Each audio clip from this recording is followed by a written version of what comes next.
नमस्कार दोस्तों, मैं हूं दीक्षा आजेकर और आप देख रहे हैं स्मृति मनोवृत्ति चैनल। तो इसी कड़ी में आगे बढ़ते हुए आज हम लोग नेक्स्ट टॉपिक पे बात करेंगे। पियाजे, Kohlberg, Vygotsky construct and critical perspectives, यानी कि पियाजे, कोहलबर्ग और वाइगोत्स्की का जो रचनात्मक संज्ञानात्मक विचारधारा है, उनकी आलोचनात्मक परिप्रेक्ष्य क्या है, इनके बारे में चर्चा करेंगे और इन पे अधिगम करेंगे। ठीक है, तो सबसे पहले हम लोग जीन पियाजे से पढ़ना प्रारंभ करते हैं। तो जीन पियाजे का इंट्रोडक्शन जान लेते हैं, परिचय जान लेते हैं, उसके बाद आगे इनकी थ्योरी पे बात करेंगे। तो जीन पियाजे कौन थे? जीन पियाजे स्विस मूल के एक अमेरिकी मनोवैज्ञानिक थे, जिन्होंने अपने विकासात्मक मनोवैज्ञानिक शिक्षण के विकासात्मक प्रतिमान तथा मनोवैज्ञानिक अध्ययन की विकासात्मक विधि का जनक भी माना जाता है इन्हें। और जो पियाजे थे, ये पेशे से मुख्य रूप से एक जंतु वैज्ञानिक या जूलॉजिस्ट थे। तो पियाजे ने जो अपने करियर की शुरुआत की थी, इन्होंने जो फ्रांस के बिने साइमन थे, बिने साइमन के एक परीक्षण में सहयोगी के रूप में काम करके अपने करियर की शुरुआत की थी। अब बात करते हैं आगे सिद्धांतों की रचना कैसे की। तो इस सिद्धांत में इन्हें कई प्रकार की कमियां नजर आई, जिनको दूर करने के लिए इन्होंने क्या किया, अपना एक बुद्धि का सिद्धांत दिया, जिसे संज्ञानात्मक विकास का सिद्धांत माना जाता है, जो कि इनका बुद्धि विकास और अधिगम तीनों के ही सिद्धांत के रूप में प्रयोग होता है। अब बात करते हैं कि ये सिद्धांत उन्होंने किस पे अध्ययन करके दिया। तो पियाजे ने इस सिद्धांत का, ये जो सिद्धांत है, जो अपनी बेटी और अपने एक भतीजे का 30 वर्षों तक लगातार अध्ययन किया और उसके बाद ये सिद्धांत दिया। तो उनके अध्ययन के आधार पर बच्चे में क्या क्या चेंजेस आते हैं, कब कब कैसे कैसे, तो वो सब चीजें उन्होंने अपनी बेटी और अपने भतीजे में अध्ययन किया, तब जाके ये सिद्धांत दिया। तो इनके बारे में जो हमारे अल्बर्ट आइंस्टीन जी हैं, उन्होंने कहा है, इतना मुश्किल सिद्धांत इतने आसान शब्दों में पियाजे जैसा कोई जीनियस ही दे सकता है। अब बात करते हैं कि पियाजे ने क्या बोला है। पियाजे ने अधिगम के लिए बोला है कि पियाजे अधिगम के लिए अनुकूलन की जो प्रतिक्रिया है वो सबसे महत्वपूर्ण है, अनुकूलन की क्रिया, क्योंकि जब तक हमें एडेप्टेशन की आदत नहीं होगी, अनुकूलन की आदत नहीं होगी, सिमुलेशन की आदत नहीं होगी, कि समाज जिस भी तरह सोसाइटी में हम लोग जा रहे हैं या क्लास में जा रहे हैं, जिस भी समय, क्लास भी तो एक प्रकार का समुदाय है, समाज है, लोगों का समूह है, तो वहां पे जाके वहां की क्वालिटीज, वहां की चीजों के साथ एडजस्ट करना, अकोमोडेट करना, क्योंकि जब तक हम किसी भी जगह में अच्छे से अडेप्ट नहीं हो पाएंगे, अच्छे से एडजस्ट नहीं कर पाएंगे, तब तक सीखना पॉसिबल नहीं है। तो सीखने के लिए अनुकूलन पहली जो है, पहली सीढ़ी ये कह सकते हैं कि पहली प्रक्रिया है। जब तक अनुकूलन नहीं होगा, सीखना पॉसिबल नहीं। तो अनुकूलन सीखने के लिए सबसे महत्वपूर्ण है। उसके बाद पियाजे ने बच्चे को क्या बोला है? पियाजे ने बोला है, जो बालक होता है वो एक नन्हा वैज्ञानिक है। कैसे बालक नन्हा वैज्ञानिक है, समझते हैं। किसी भी बालक को हम लोग देखें, कोई बचपन में कोई बालक हो, अगर हम उसको खेलने के लिए खिलौना देते हैं, मान लेते हैं कि हमने कोई गाड़ी दी उसको खिलौने वाली खेलने के लिए, तो वो उससे ये नहीं कि जैसे रिमोट की गाड़ी है, हम लोग उसको सिखाते हैं कि बेटा रिमोट दबाओ, यहाँ से बैक आएगी, यहाँ से आगे जाएगी, यहाँ से पीछे जाएगी। नहीं, वो काम नहीं करेगा जब तक आप सामने खड़े हैं, तो भले ही डर की वजह से करे, लेकिन बाद में वो क्या करेगा, आपके जाते ही गाड़ी का ऊपर वाला पार्ट अलग, नीचे का अलग, इंजन अलग, सब अलग, वो अलग अलग करेगा, उसको तोड़ लेगा, उसके बाद फिर जोड़ने का प्रयास करेगा। तो उसके सारे ही खिलौने ऐसे ही होते हैं बालकों के, कि वो तोड़ेंगे फिर जोड़ेंगे, ज्यादातर बालकों में ये प्रक्रियाएं पाई जाती हैं। तो इससे हम लोग ये तो समझ सकते हैं कि बालक में कहीं ना कहीं जो साइंटिफिक अप्रोच होती है, वैज्ञानिकता वाली बात होती है, वो पहले से होती है, वो एक नन्हा वैज्ञानिक के रूप में है। पियाजे ने संज्ञानात्मक विकास के लिए विद्यालय और कक्षा कक्ष को सबसे बेहतर स्थान माना है। पियाजे ने कहा है कि संज्ञानात्मक विकास सबसे अच्छा, हमारे संवेगों का, संज्ञान का विकास जो है वो कहाँ हो सकता है? विद्यालय और कक्षा कक्ष में, क्योंकि विद्यालय में ही हम ये सब चीजें बखूबी, निरंतर, तरबतर ढंग से सीखते हैं, जहाँ की हमको मतलब सब चीज सीक्वेंस में सीखने मिलती है। परिवार में भी सीखते हैं, समुदाय में भी सीखते हैं, लेकिन विद्यालय और कक्षा कक्ष सबसे बेहतर स्थान पियाजे ने माना है। उसके बाद पियाजे ने ज्ञान के 3 प्रकार माने हैं। अब देखते हैं पियाजे के ज्ञान के कौन कौन से 3 प्रकार दिए हैं।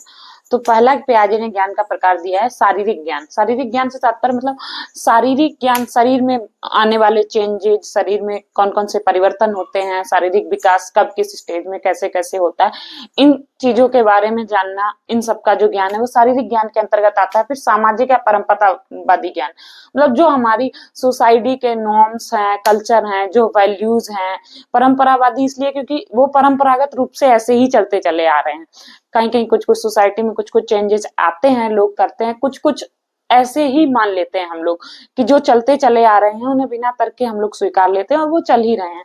तो सोसाइटी के क्या नॉर्म्स हैं, किस तरह के रूल्स हैं, कौन से कल्चर में क्या विधियां चल रही हैं, तो वो सब आते हैं सामाजिक और परंपरावादी ज्ञान में। और तार्किक और गणितीय ज्ञान, मतलब गणित का ज्ञान, जो तर्क और रीजनिंग का ज्ञान होता है, वो हमारा हो गया तार्किक और गणितीय ज्ञान के अंतर्गत। आगे बात करते हैं पियाजे साहब के सिद्धांतों के बारे में। तो इन्होंने 3 सिद्धांत दिए हैं।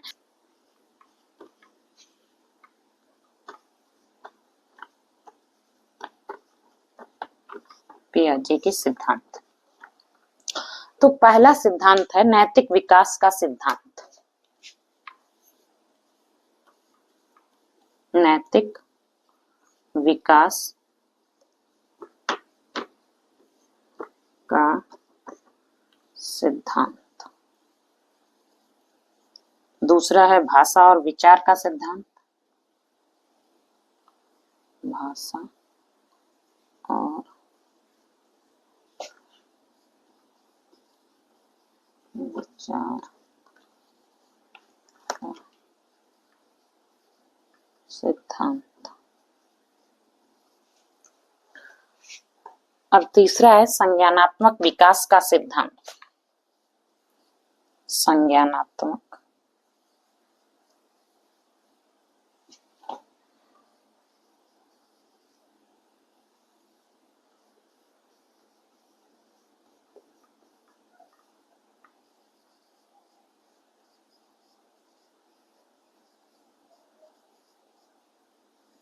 चलिए तो नैतिक विकास के सिद्धांत से प्रारंभ करते हैं। तो नैतिक विकास का सिद्धांत है, इसकी प्रेरणा उनको पियाजे जी को कहाँ से मिली? तो नैतिक विकास के सिद्धांत की प्रेरणा उन्हें कुछ कंचा खेलते हुए जो बालक थे उनको देख के मिली। उनसे प्रभावित होकर उन्होंने इस विकास के सिद्धांत को दिया, जो कि उनकी एक पुस्तक है the moral judgement of child, उसमें दिया गया। तो ये जो सिद्धांत है नैतिक विकास का सिद्धांत, ये उनकी पुस्तक the moral judgement of child से लिया गया है। यहाँ पे उनके 3 चरण हैं इस सिद्धांत के, जिनमें से पहला चरण है पूर्व नैतिक चरण, प्री मोरल स्टेज कहते हैं, 0 से 5 वर्ष की अवस्था। तो इसमें किसी भी प्रकार की नैतिकता नहीं होती, मतलब इस उम्र में बालक में नैतिकता का अभाव पाया जाता है।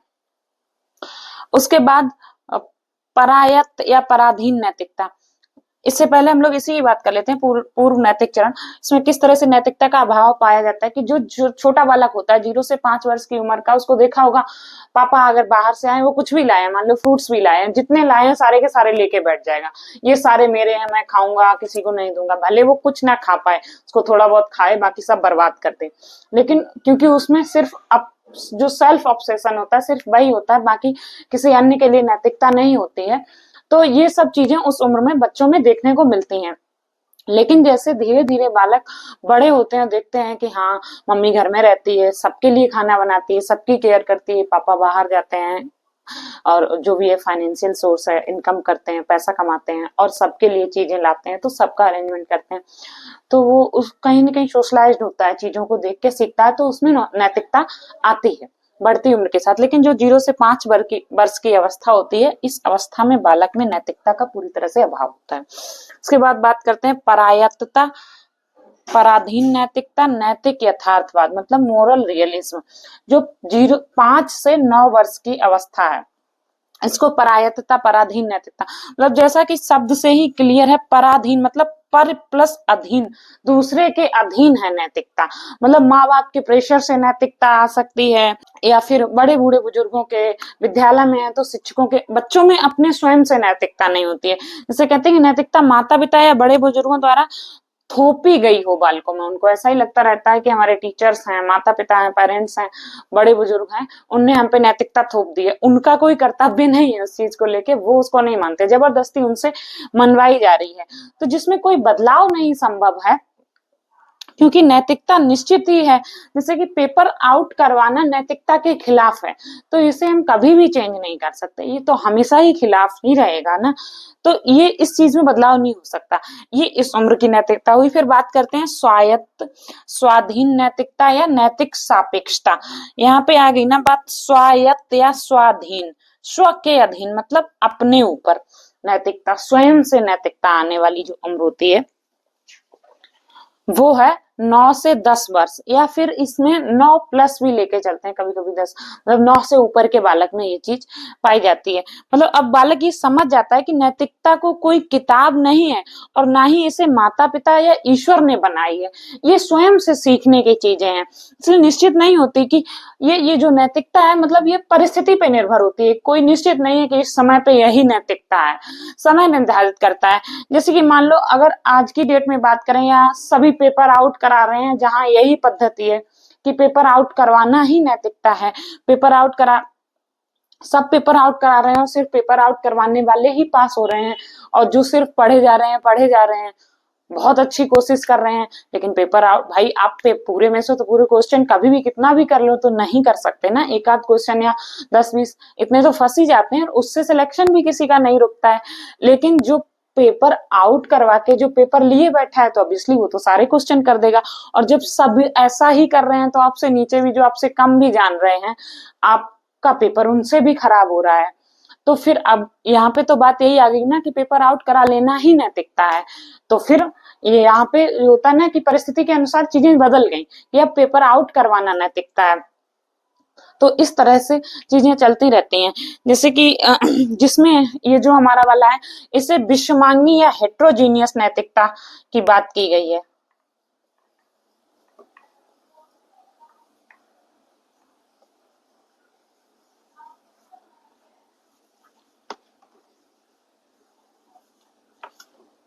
और इसमें समांगी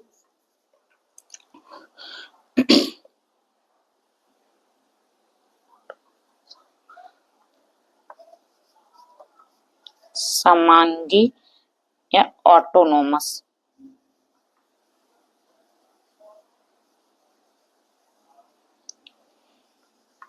मोरालिटी, समांगी नैतिकता या ऑटोनोमस मोरालिटी की बात की गई है। तो ये तो रहा हमारा नैतिक विकास का सिद्धांत। चलिए तो अब बात करते हैं भाषा और विचार का सिद्धांत, principle of language and thought. Again ये सिद्धांत फिर से उनकी पुस्तक the language and thought of the child से लिया गया है। इस सिद्धांत के लिए उन्होंने जो रूसो इंस्टीट्यूट था, वहां में श्रेष्ठावस्था के जो बालक थे रूसो इंस्टीट्यूट में, उन पर अध्ययन करने से किया था। अब बात करते हैं, सबसे पहले विचार भाषा से पहले आती, तो कैसे विचार भाषा से पहले आती है? जैसे कि एक एग्जांपल हम लोग के सामने लिखा है, तुम एक जानवर हो। यहाँ पे जानवर का तात्पर्य एक बुरे इंसान से भी हो सकता है, जो बहुत हैवानियत टाइप की हरकतें करता हो, चाहे इसमें चोर लोग हो जाएं, टेररिस्ट हो जाएं, या आज की डेट में बहुत सारे रेप केसेस बढ़ रहे हैं तो रेपिस्ट वगैरह हो जाएं, तो ये एकदम जानवरों वाली हरकतें ही हैं, इंसानी वाली नहीं है। तो यहाँ पे इससे यही मतलब है कि कोई इंसान की जो हरकतें हैं उन पे निर्भर करता है कि तुम एक जानवर हो। इसमें क्या है कि जानवर का वास्तविक जानवर या होना नहीं है, वास्तविक जानवर भी हो सकता है कि कोई निर्दयी, क्रूर, एकदम बिल्कुल होता ना एकदम ही भयानक टाइप का इंसान से भी हो सकता है। लेकिन यहाँ पे कैसे ये बात सिद्ध हुई कि विचार भाषा से पहले आता? तो हमारे मन में ये विचार ही ना पहले आया किसी व्यक्ति को देखकर या उसके लक्षणों को देख के, हमारे मन में ये विचार आया कि यार ये कैसे लक्षण है, इसमें कैसे गुण है, कैसा इंसान है, इंसान नहीं जानवर है। तो पहले तो विचार आया ना, तब हम लोग ने उसको थॉट में कन्वर्ट करके बोला। तो यहाँ से ये बात क्लियर होती है कि विचार पहले आता है और भाषा बाद में आती है। अब बात करते हैं पियाजे का भाषा का विभाजन। ये इन्होंने कैसे किया? तो इनको उन्होंने दो भागों में बांटा है, अहम केंद्रित भाषा और सामाजिकृत भाषा। अहम केंद्रित भाषा कब होती है? ये जो शैशवावस्था होता है, 0 से 2 वर्ष की आयु उम्र, उसमें बालक एक तरफा वार्तालाप करता है, अकेले ही वार्तालाप करता है। देखा होगा बड़बड़ाता रहता है कुछ भी, वो स्वयं से ही बात कर रहा होता है, कितनी भीड़ में क्यों ना हो, उसमें रह के भी वो खुद से अकेले बात करता है। तो इस वार्तालाप को पियाजे जी ने सामूहिक वार्तालाप या कलेक्टिव मोनोलॉग भी बोला है। क्या बोला है? सामूहिक वार्तालाप, जिसे अंग्रेजी में कहेंगे कलेक्टिव मोनोलॉग। मतलब इंसान भीड़ में रह के भी अगर अकेले है, भीड़ में, बहुत सारी भीड़ में, समूह में बैठ कर भी वो स्वयं से बात करने में इंटरेस्टेड है, अकेले ही बात कर रहा है, खुद से बात कर रहा है, तो इसको कहते हैं कलेक्टिव मोनोलॉग या सामूहिक वार्तालाप। अब जो दूसरी है वो है सामाजिक भाषा। जब बच्चा थोड़ा सा सोशलाइज्ड हो जाता है, शैशवावस्था से आगे निकल जाता है, मतलब 2 वर्ष से ऊपर की उम्र जो होती है, उसमें दो तरफा वार्तालाप करता है, लोगों से भी बातचीत करने लगता है, बाहरी लोगों से, अपने समुदाय में, पारिवारिक लोगों से, माँ बाप से, सबसे थोड़ा बहुत बोलना सीखता है, बात करना सीखता है। तो इस भाषा को सामाजिकृत भाषा या सोशलाइज्ड भाषा कहते हैं। तो ये हुआ हमारा भाषा और विचार का सिद्धांत। अब बात कर लेते हैं संज्ञानात्मक विकास के सिद्धांत की। तो ये जो संज्ञानात्मक विकास का सिद्धांत है, ये पियाजे का सबसे महत्वपूर्ण सिद्धांत है। तो इसको समझने के लिए इनके जो कुछ शब्द हैं, कुछ टर्म्स हैं, जो प्रसिद्ध सिद्धांत है, इसके कुछ महत्वपूर्ण टर्म्स हैं, इनको समझना आवश्यक है। बिना इनको समझे हम जो इनके सिद्धांत है उसे नहीं समझ पाएंगे, समझना कुछ मुश्किल होगा, क्योंकि उनके शब्दों का अर्थ जब तक नहीं समझ रहे होंगे तो कैसे समझेंगे। तो सबसे पहले इन कुछ शब्द हैं, इनको समझ लेते हैं, उसके बाद सिद्धांत की तरफ चलते हैं। पहला जो है आत्म केंद्रिता, मतलब इगोसेंट्रिज्म।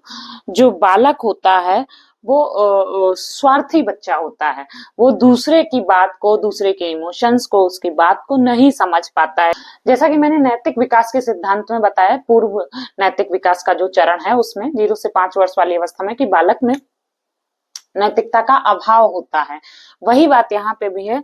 आत्म केंद्रित ही होता है वो उस समय, इगोसेंट्रिज्म होता है कि जो दूसरों के विचारों, भावनाओं या चीजों को नहीं समझता है और सब कुछ उसको स्वयं चाहिए होता है। तो ये वो चीज हुई। दूसरी बात करते हैं सूचकता, इंडिकेशन की, मतलब यहाँ पे साइन और सिंबल की बात करते हैं, कि जैसे कि ओलंपिक्स का साइन है 5 रिंग्स, मतलब blue, black, yellow, green, red, ऐसे कुछ। और जैसे मान लो हम लोग लिखते हैं कि 1/4 अगर बोला किसी ने, तो उसका साइन क्या होगा? 1/4 ही ना। या ओडी गाड़ी है, उसका चिन्ह क्या है? तो उसको इस तरह से, तो ये सूचकता ये होती है। उसके बाद संक्रिया, ऑपरेशन, इसमें किस चीज की बात करते हैं? मतलब पियाजे की किसी भी अवस्था में विकसित होने वाले कोई भी गुण हो, किसी अवस्था में कोई नए गुण जो भी विकसित होते हैं, उनको इन्होंने संक्रिया या ऑपरेशन कहा है।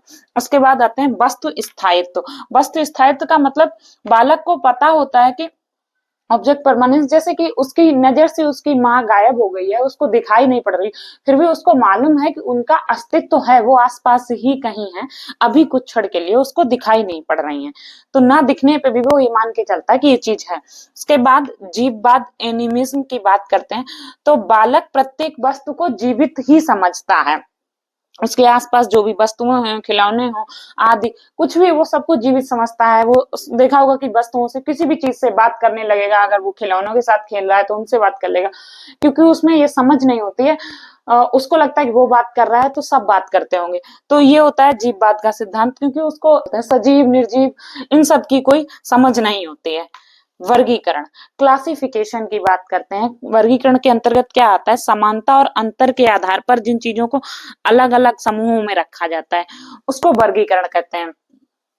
कि मान लो अगर किन्हीं दो चीजों में समानता है, कि एक लक्षण है, जैसे कॉपी और पेन मान ली, तो सारी कॉपियां एक तरफ रखना, पेन्स को एक तरफ रखना, जो बुक्स हैं, किताबें पढ़ने वाली, वो एक तरफ रखना, लिखने वाली कॉपियां एक तरफ। तो कैरेक्टर्स के हिसाब से उनका वर्गीकरण करना, उनके लक्षणों के हिसाब से। उसके बाद आते हैं केंद्रीकरण या सेंट्रलाइजेशन की बात करते हैं। तो इसमें क्या होता है? किसी घटना या वस्तु के एक ही पक्ष या बिंदु तक सीमित रहना केंद्रीकरण, जबकि कई बिंदुओं पर फोकस करना विकेंद्रीकरण हो जाता है। बालक में जो उसकी शैशवावस्था की अवस्था होती है, बाल्यावस्था की अवस्था होती है, पूर्व बाल्यावस्था, उस समय तक उसमें विकेंद्रीकरण डेवलप नहीं होता। वो किसी चीज को एक ही तरफ से देख सकता, जैसे कि उसने कुत्ते को सामने से देखा है तो फिर उसको यही लगता है कि हाँ, अगर उसको भौंकते हुए देखा है तो उसको बस इतना ही समझ आता है कि ये भौंक सकता है। जब हो सकता है कि वो बाद में उसको चलते हुए देखे तो उसको लगे कि ये चल भी सकता है, लेकिन उसको भौंकने वाली बात भूल जाता है। तो होता ना, किसी भी चीज के बारे में एक ही एंगल से सोच पाता है, कई अलग अलग एंगल्स पे सोचने का जो क्षमता है वो उस वक्त तक विकसित नहीं होती है। एक ही एंगल पर सोचने की क्षमता कहते हैं केंद्रीकरण। जैसे कि उसने कोई 4 पांव वाला जानवर देखा, उसको बता दिया गया कि ये कुत्ता है, कुत्ता देखा। उसके बाद अगर बिल्ली आती है, उसको भी 4 पांव हैं, तो उसको लगता है कि ये भी कुत्ता है। फिर वो जब उसको बोलते हुए सुनता है तो उसको पता चलता है कि अरे ये तो भौं भौं कर रहा था, ये म्याऊं म्याऊं कर रही, मतलब कुछ अंतर है। तो ये स्टेज तक आते आते इनमें डिफरेंस होता है, मतलब वो एक बार में एक एंगल पे सोच पा रहा है। उसके बाद बात करते हैं अविलोमीयता या अप्रतिवर्तिता, इरिवर्सिबिलिटी। तो इसको हम लोग अपलटावीपन, अनुक्रमणशीलता भी बोलते हैं। इसमें क्या होता है, शुरुआती बिंदुओं से आगे चले जाने पर वापस न लौट पाना, अविलोमीयता। जबकि लौट पाए बालक तो उसको विलोमीयता कहते हैं। जैसा मैंने कुत्ते वाले एग्जाम्पल में बताया कि अगर उसने उसको भौंकते हुए देखा है तो फिर वो ये नहीं सोच पाता कि ये चलता कैसे होगा। या हम लोग का से समझते हैं कि अगर हम ये बना रहे हैं का, बालक को दिखा दिया ये क्या है, का है, अब हमने इसको मिटा दिया और उसको बोला कि ये वाह है, तो अब वो का तक वापस नहीं पहुंच पाएगा, उसको नहीं समझ आएगा कि ये कहाँ गया, अब का कैसे बनेगा। या हम लोग मग बना रहे हैं, उसको बोल दिया कि ये क्या है, ये कप हो गया, उसके बाद हम लोग इसको हटा के बोल दिए कि नहीं ये तो एक ग्लास है, तो वो इस चीज पे वापस नहीं पहुंच पाएगा। ये जो क्रिया होती है इसको कहते हैं अप्रतिवर्ती क्रिया या विलोमीयता। सेवा संरक्षण का अभाव, लैक ऑफ कंजर्वेशन। इसमें क्या होता है, जो शुरुआत या मूल आकृति में बदलाव होने पर आकृति को भूल जाना, संरक्षण का अभाव या जो होता है भूलना संरक्षण होता है। जो मैंने पहले ही आपको बता दिया कि ये जो है ये लगभग दोनों सेम होते हैं। जैसे मैंने ये बनाया का, और अब फिर हम लोग बा पे चले गए तो वो वापस का पे नहीं पहुंच पाएगा, तो ये उसमें संरक्षण का अभाव हो गया कहीं ना कहीं।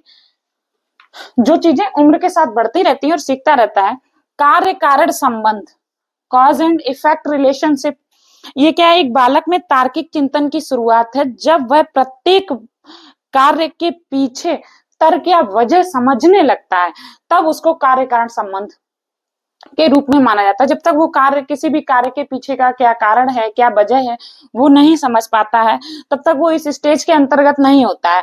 जब वो तार्किक चिंतन करने लगता है, तार्किक रूप से चिंतन के योग्य होता है कि कोई किसी कारण के पीछे की क्या वजह है, ये सब समझने लगे, तो इसको कॉज एंड इफेक्ट रिलेशनशिप कहते हैं।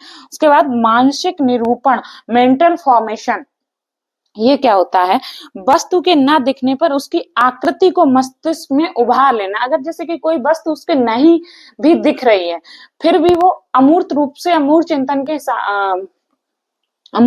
के माध्यम से जो वस्तु है उसको अपने ब्रेन में समझ सकता है।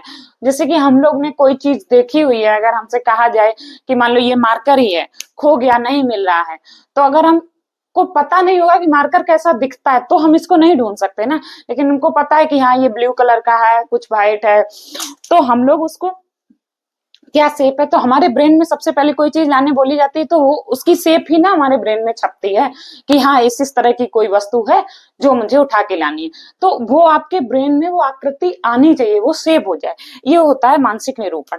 न्याय निगमन, सेलोगिज्म, ये क्या होता है, न्याय निगमन, दिए गए कथनों से अप्रत्यक्ष निष्कर्ष निकालना। जो कार्य कारण वाले हम लोग को कथन और निष्कर्ष वाले प्रश्न दिए जाते हैं कि 2 कथन दिए रहे हैं, उससे रिलेटेड कुछ निष्कर्ष है, तो उन कथनों से निष्कर्ष तक पहुंचने की जो प्रक्रिया होती है उसको सिलोगिज्म कहते हैं। संकल्पना चिंतन, हाइपोथेटिकल थिंकिंग, इसमें क्या होता है, किसी कल्पना की गई घटना के आधार पर चिंतन करना। जैसे तब क्या होगा जब पृथ्वी पर कोई ऑक्सीजन ही ना हो।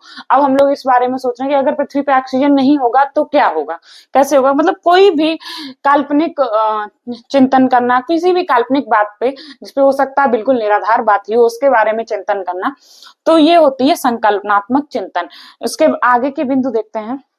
गणितीय संक्रिया मतलब मैथमेटिकल ऑपरेशंस। मैथमेटिकल ऑपरेशंस में क्या आते हैं, प्रारंभिक तौर पे बच्चों को जोड़, घटाना, गुणा, भाग, इन सब में अंतर करना, इन सब के बारे में ज्ञान होना, ये गणितीय संक्रियाओं के अंतर्गत आता है। उसके बाद बात करते हैं स्कीम्स की, मतलब जो बालक होता है वो अपने किसी कार्य को सही क्रम में करता है, एक क्रम में जो कार्य की करने की प्रक्रिया होती है उसको स्कीम्स कहते हैं। जैसे कि बालक सुबह जब उठता है, विद्यालय जाने के लिए तैयार होता है, कि तो वो सुबह उठेगा, सबसे पहले फ्रेशन अप होगा, फिर नहाएगा, उसके बाद ड्रेस पहनेगा, खाना खाएगा, फिर बैग टांगेगा और तब विद्यालय जाएगा। ऐसा नहीं होता कि उठते ही वो सबसे पहले ड्रेस पहन ले, शूज पहन ले और बैग टांग ले, फिर नहाना धोना, फ्रेशन होना, खाना चलता रहे, तो ये नहीं होता। हर चीज का एक व्यवस्थित क्रम होता है और वो उसी क्रम में चलती। तो जो एक क्रम आप फॉलो करते हो उसी को स्कीम्स कहते हैं। कहते हैं स्कीमा। स्कीमा क्या होता है कि जो बच्चे की जानकारियों के छोटे छोटे कुछ खंड होते हैं, जहां वह अपनी जानकारियों को क्रमबद्ध तरीके से सहेजे हुए होता है, जानकारियों को सहेज के रखता है, कई खंडों में रखता है, और उम्र बढ़ने के साथ साथ स्कीमा जो है वो जटिल होता जाता है। जैसे कि बालकों को स्टार्टिंग में वो पशु पक्षियों को सबको जानवर समझ के एक क्रम में रख लेता है, फिर जैसे जैसे वो बड़ा होता है पक्षी अलग हो जाते हैं, फिर पशु अलग हो जाते हैं, फिर और बड़ा होता है तो उनकी कैटेगरी के हिसाब से कि शाकाहारी जानवर एक तरफ, मांसाहारी एक तरफ और सर्वाहारी अलग, तो इस तरह से अलग अलग खंड बढ़ते जाते हैं और स्कीमा जटिल होते चला जाता है बढ़ती उम्र के साथ। तो पियाजे ने स्कीमा को एक संज्ञानात्मक संरचना माना है। उसके बाद बात करते हैं संतुलन या साम्य धारण अवस्था, इक्विलिब्रियम, मतलब कि जहां पे जिस स्टेज में बालक की जानकारियों में कोई किसी प्रकार का विरोध नहीं हो रहा होता है, एकदम स्टेबल स्टेज में होता है, उसको कोई किसी प्रकार की परेशानी नहीं, होता ना कि नए माहौल में नई जगह पे जाके इंसान एकदम एडजस्ट कर लेता है, तो उसको एकदम सारी चीजों के साथ फिट हो गया, अकोमोडेट हो गया, तो इसको इक्विलिब्रेशन की स्टेज बोलते हैं, कि जहां कोई समस्या नहीं है, सारा कोई विरोधाभास नहीं है, सब कुछ सेट है। उसके बाद स्थिति आती है अनुकूलन की। अनुकूलन में क्या होता है, वातावरण के विभिन्न संपर्क में आने पर नई जानकारी से जो भी जब कोई नई जानकारी मिलती है उससे जो भी असंतुलन उत्पन्न होता है, उस स्थिति से निकलने की जो प्रक्रिया होती है, जो प्रक्रिया संतुलन में लाने की जो के लिए जो प्रयास करते हैं उसको अनुकूलन कहते हैं। अनुकूलन को दो भागों में बांटा गया है, समावेशन और समायोजन। समावेशन वो जब बच्चे की जो जानकारियां हैं उनमें कोई भी मतलब जानकारियों में बिना अंतर किए हुए किसी नई जानकारी को ऐड कर लेना, जैसे थे वैसे ही उसको एक्सेप्ट कर लिया, कोई अंतर नहीं किया, उसमें क्या विभेद है वो जाने बिना उसमें ऐड कर लेना, ये हो जाता है समावेशन। जैसे कि बालक ने सफेद कैंडी खाई हुई है तो वैसे ही सेब की सफेद कपूर की गोली देखी तो उसको भी उसने कैंडी वाले जो स्कीमा था उसमें ऐड कर लिया। लेकिन जब कुछ समय पश्चात उसने उसको, क्योंकि वो उसको कैंडी समझ रहा था, तो उसने उसको खा लिया। खा लेने के बाद जब उसको स्वाद में अंतर पाया तो उसने स्वाद के अनुसार, स्वाद के आधार पे उन दोनों में अंतर किया, तो उस अंतर से उसको पता चला कि ये कैंडी नहीं, स्वाद तो कैंडी वाला है नहीं, ये कुछ और चीज है। तब उसको पता चला कि ये स्वाद नहीं, कपूर है। तो वहां से उसने अंतर किया और अंतर करने के बाद उसको अलग अलग स्कीमा में डाला और उसको एडजस्ट किया। तो इसको कहते हैं अकोमोडेशन या समायोजन की स्थिति, जहां पे हम लोग पूरी तरह से समझ जाते हैं कि क्या चीज है। इसीलिए जो पियाजे साहब हैं उन्होंने अनुकूलन को अधिगम में सबसे महत्वपूर्ण क्रिया माना है। अब बात करते हैं संगठन या ऑर्गेनाइजेशन की। तो जो बालक होते हैं उनको अपने स्कीमा में कोई भी जानकारी एकत्रित करने से पहले या किसी स्कीमा में भेजने से पहले वो उसके बारे में जानकारी करते हैं या पता लगाते हैं और उसको सेट करते हैं अपने हिसाब से। जैसे कि जैसे मैंने आपको बताया कि 4 पाँव वाले जानवर हैं तो वो जानवर है, 2 पाँव के पक्षी हैं, या 4 पाँव के जानवर अलग, 2 पाँव के जानवर अलग।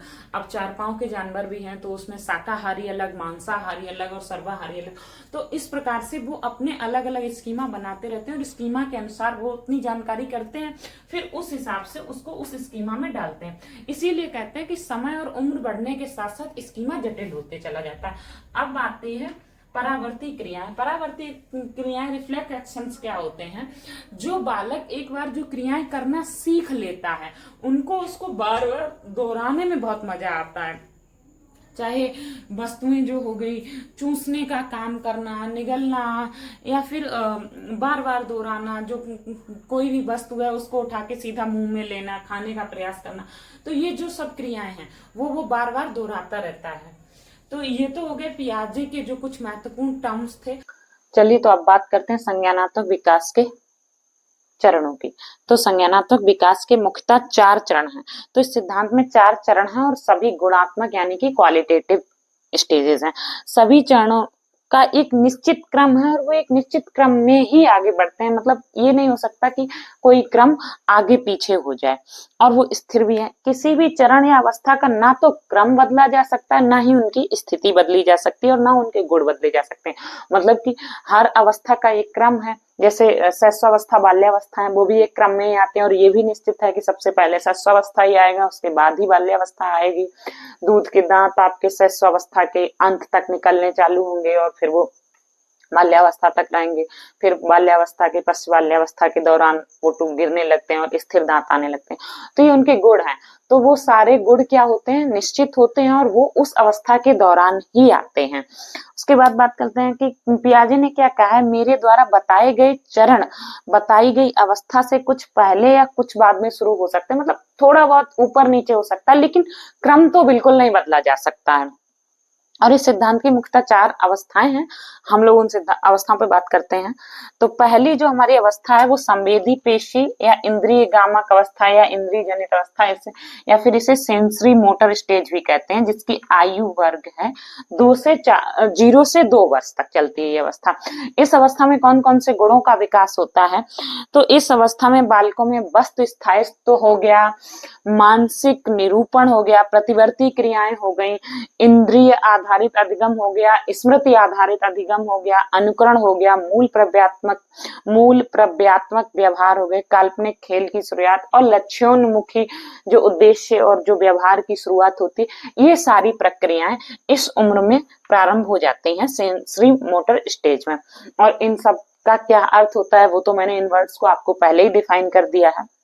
अब बात करते हैं पूर्व संक्रियात्मक अवस्था या प्री ऑपरेशनल स्टेज। ये 2 से 7 वर्ष की होती है। इसके दो पार्ट्स हैं। पहला पूर्व संप्रयात्मक अवस्था, प्री कॉन्सेप्चुअल स्टेज, जो 2 से 4 वर्ष तक चलती है, और दूसरी होते है अंतःदर्शी अवस्था या अंतर प्रज्ञा काल, इंट्यूटिव स्टेज, जो कि 4 से 7 वर्ष तक चलती है। इनमें क्या अंतर है वो देख लेते हैं। सबसे पहले पूर्व संक्रियात्मक अवस्था है। इस अवस्था में क्या होता है, बालक में सूचकता, इंडिकेशन का ज्ञान हो जाता है, इसका गुण विकसित होने लगता है। इसमें चिन्ह या संकेतों की जो व्यवस्था होती है वो शामिल होता है। सूचकता जो होती है, इंडिकेशन वाला पार्ट्स, इसी में चिन्ह और साइन विकसित होते हैं। अब बात करते हैं इसके अलावा इसी अवस्था में जीववाद या आत्म केंद्रितता, इकोसेंट्रिज्म की जो गुण होता है वो भी विकसित हो जाता है। तो इसमें सूचकता, जीववाद और आत्म, लिख देते हैं, सूचकता, जीववाद, आत्म केंद्रित या ईगोसेंट्रिज्म, इन सब गुणों का विकास हो जाता है। अब ये जो दूसरी अवस्था है, अंतःदर्शी अवस्था या इंट्यूटिव पीरियड, इसमें अविलोमीयता, जो अपलटावीपन का गुण होता है, रिवर्सिबिलिटी, संरक्षण का अभाव, केंद्रीकरण, कल्पनात्मक खेल परिपक्वता, लक्ष्योन्मुखी व्यवहार परिपक्वता, और जो गिनती, वर्णमाला क्रम, इन सब की शुरुआत हमारी इस स्टेज में हो जाती है। और जो ये अपना जीववाद और आत्म केंद्रिता या इगोसेंट्रिज्म या अहम केंद्रिता का जो गुण है, इसको, ये हमारी जो स्टेज है पूर्व संक्रियात्मक अवस्था, इसकी सीमा माना जाता है। आइए इसके आगे बात करते हैं ठोस या मूर्त या अनौपचारिक अवस्था, मतलब कॉन्क्रीट, इनफॉर्मल या फिर ऑपरेशनल स्टेज। ठीक है, तो ये स्टेज की जो आयु वर्ग है वो क्या है, 7 से 11 वर्ष।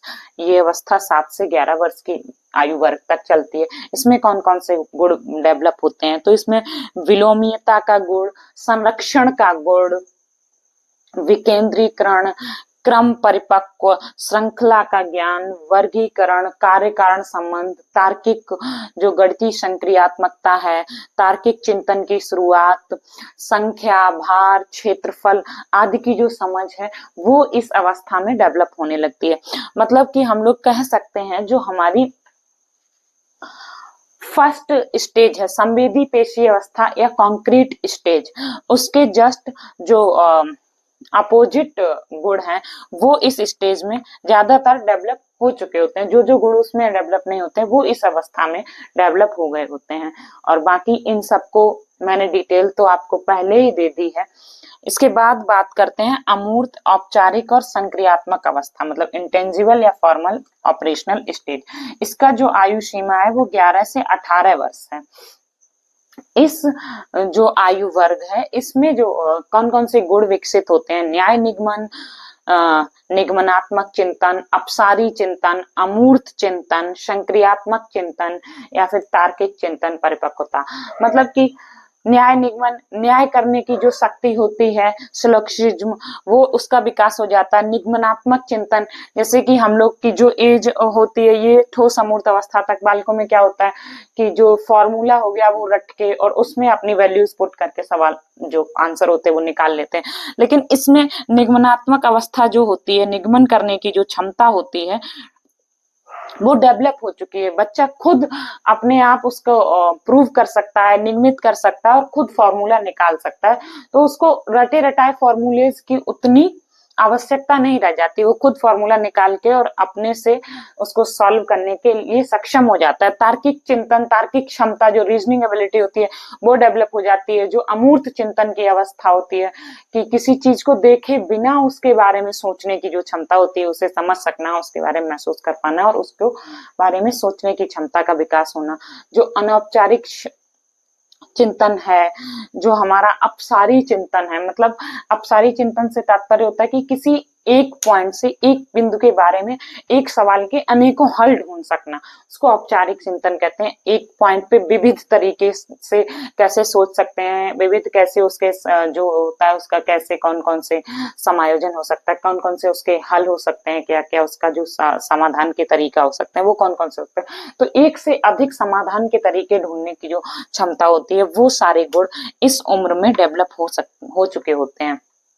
तो इसी के साथ यहाँ पे हमारा जो ये टॉपिक है पियाजे, जीन पियाजे, वो समाप्त हो जाता है। तो आज की क्लास को इसी के साथ यहीं पे समाप्त करते हैं। तब तक आप लोग खुश रहिए, प्रसन्न रहिए, हंसते मुस्कुराते रहिए और देखते रहिए स्मृति मनोवृत्ति चैनल। इसी के साथ समाप्त करते हैं, फिर मिलेंगे नेक्स्ट वीडियो में नेक्स्ट टॉपिक कोहलवर-वाइगोत्स्की के साथ। तब तक के लिए नमस्कार, शुभ रात्रि, धन्यवाद।